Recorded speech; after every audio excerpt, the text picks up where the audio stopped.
What is the state of America's health? It's actually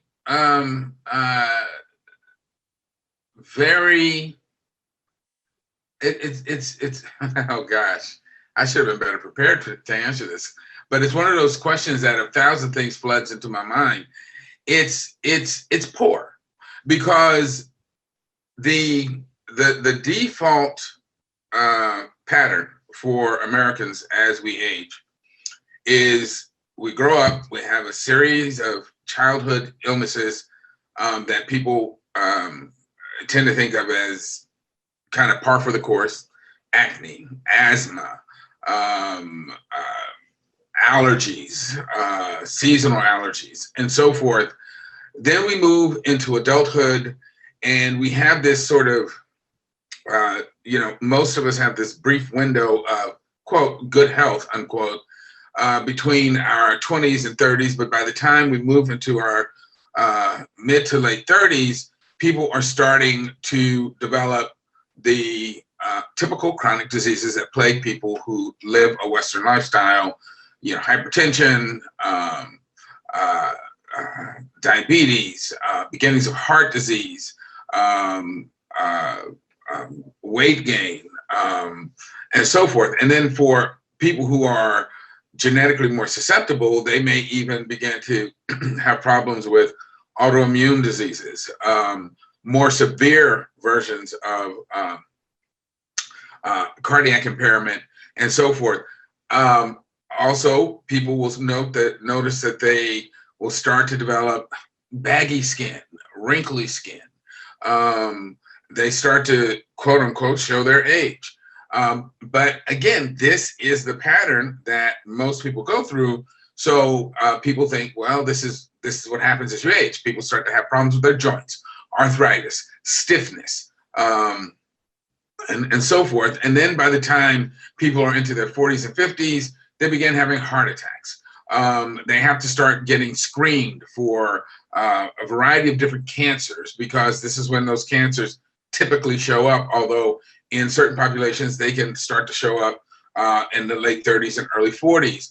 And then by the time people reach their late 50s to 60s, they start to become debilitated, where they have difficulty moving, and they become mobility limited. They may even start to have strokes. If they've had a heart attack, they may end up having heart dysfunction. And all of this is thought of as being normal. And when people think about health, they typically say, well, if you got good insurance, then you're going to be okay, meaning that you can go back and forth to a clinician who will prescribe you an ever increasing number of pills, put you through, all sorts of procedures to try and keep you functioning. And then by the time people are in their late 60s to 70s, they start dying, or they may become bedridden. And again, all of this is thought of as being normal, but it's not normal. All of these things are the sequelae of an animal food-based diet and a lifestyle that encourages immobility. And most of them, the current estimates, which I think are even conservative, are that 80% of what we see as so-called normal aging could truly be prevented if people would live a plant-based lifestyle. So the question is, well, is there any evidence that's true? Yes. All you have to do is look at people who are plant-based, and you see that they don't develop these chronic diseases as they age, or certainly they don't develop them as early as most Westerners and most Americans. And even if they do develop one of these problems, they are less severe, less deleterious, less debilitating. When you look at them, people who are plant-based, certainly if they've been plant-based for more than 10 years, look 10 to 20 years younger than people in their same age bracket. And again, that's because of the age protective, disease protective effects of plant foods. So the bottom line is that, when you look at the state of American health, I think it's very poor because people are suffering in ways that they don't have to. They're suffering in ways they shouldn't.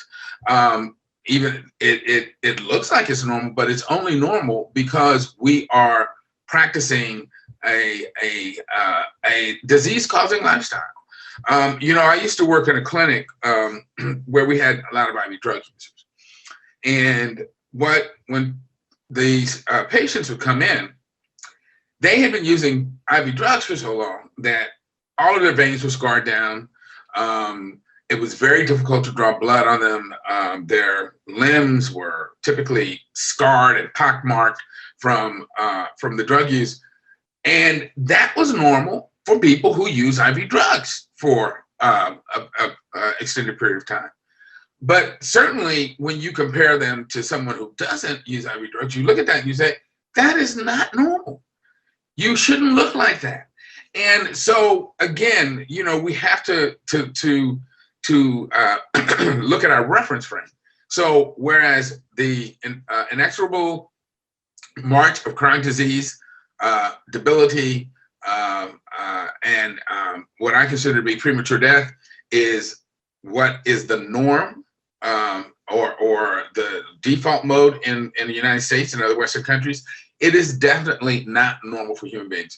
Human beings should all be able to live I would say 80 to 100 year lifespan and remain functional and healthy and in possession of their mental faculties throughout most or all of that time.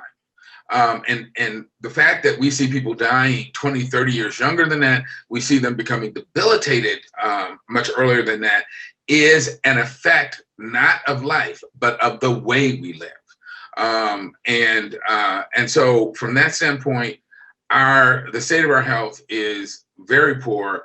And then when you pile onto that issues with lack of access to healthcare, problems interfacing with the healthcare system, and the fact that the healthcare system is really not healthcare but sick care, then it just gets to be a lot more involved.